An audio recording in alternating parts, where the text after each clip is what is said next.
Hey guys, thanks for joining me. I wanted to share a little bit with you today about scripture and how it can come alive for you. Because in some of the darkest moments of my life and some of the craziest times, I have been at the most peace because of scripture and because I've applied it to my life. And I've found so much joy and just freedom that comes out of knowing that I'm living out scripture and I'm living out my faith. I wanted to make that available to you because so often, we can hear a verse and say, wow, that's a great concept. I wish people would live by it. And not really even recognizing whether or not we're actually living by it ourselves. And I don't want it to be something where we just say it on Sunday and we never address it again, or we think, wow, that's great, I'm going to write that down in my journal, and then we never look it up again, or we never think about it. Scripture should be living and breathing and part of our lives. That's how it's meant to come alive. So I want to just walk through that process a little bit and give you an easy way so it doesn't take over your life and you don't get stressed about, oh, I've got to do this other thing, because it really is going to help you on a day-to-day basis. And the first thing that you ever want to do when you're walking through any kind of process, especially with the Lord, is pray. Pray. What scripture do you want me to focus on, Lord? And maybe He's already told you. Or maybe you have a life verse that you go by that you still would like to incorporate more into your life. For me, Matthew 16 has been a verse that I have lived by for the past few years.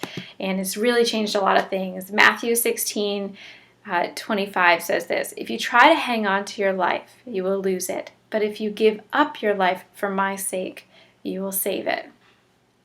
And I really chose this verse because I wasn't entirely sure what it meant, to be honest. I had to do a little bit of research on it. I didn't understand it. I said, God, can you help me here? So I decided to focus, right? So I prayed, and then I said, I'm going to build a focus around this. And what that looked like in my journey was to visually put it in front of me. So I want to show you what I did with my desktop here. This is where the verse is written. It's on a Post-it note here, and it's taped there.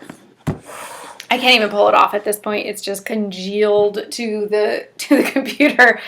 But it is there, I promise. And once you have it in your focus and you know you're going to be reminded of it over and over again, so it can't have the opportunity to slip away, take some time to reflect on it.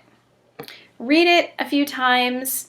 Maybe look up a few, the context in scripture so you know where it's coming from, who's saying it, and who they're saying it to, and just get an idea of what it's meant to be actually in the context. And reflect on how it has affected you. Is this something that you've done in the past? Is this something that you've lived out in the past, or is it something that you sort of hoped you would live out? For me, it was something that I thought I hoped that I would live out, that I would, sure, yeah, absolutely, Lord, take my life. But, I was spent a long time drinking, and I didn't want to give that up. And really, for me, this is sort of what it came down to was, hey, if you want to save your life, you're going to have to give it up for me. And I had to give up the one thing that I really enjoyed, the one thing that my mind sort of focused around over and over again, which was alcohol. And saying, hey, you know what? That's the life that I want for myself, is to always be encompassed by that and always have that to go home to as a security blanket. And he says, no, I need you to give that up for me so that I can save your life. So that's how I ended up living that out, because I had to imagine, Lord, how does this affect my life? How would this look?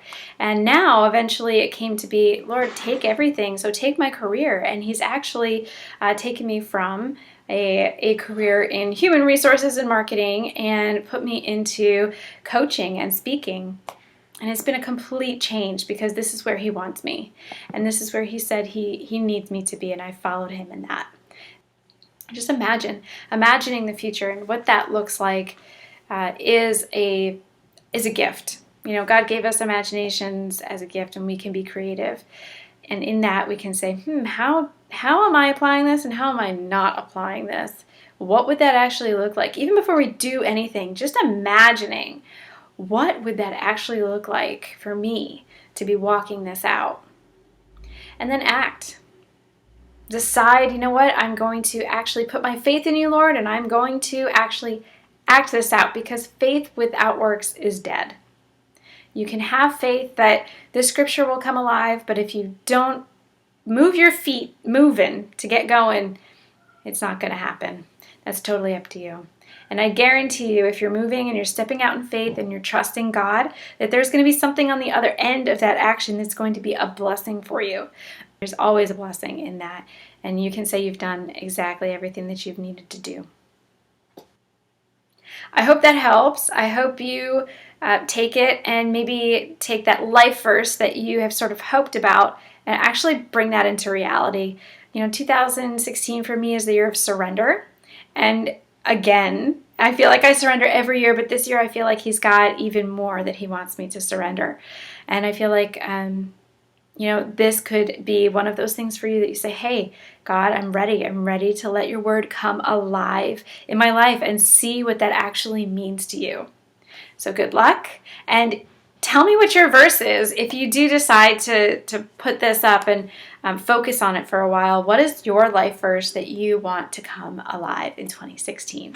Thanks, guys. Look forward to hearing your verses. God bless.